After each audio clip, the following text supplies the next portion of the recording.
Hello everyone! Nakita niyo ba ito? Ito yung isa sa dala nila Emmanuel at Risa kahapon nung napunta rito dahil a-attend ng parang bakasyon namin, celebration sa birthday ni Rona May. Ito ay isa sa mga paborito ko. Pero parang hindi naman masyadong gusto ni Rona May. Alam mo naman ang mga gusto ng mga kabataan ngayon, di ba? Pero ako'y tuwan-tuwa dahil isa ito sa mga favorite ko. Alam mo, laki rellenong bangos. Sarap. Mapaparami na naman ang kain namin ng Takatay. Thank you sa mga nag-sponsor.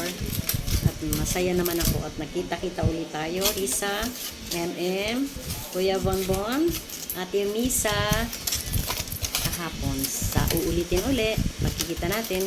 Thank you uli sa masarap na relleno. Kain na tayo. Kain na tayo mga anak.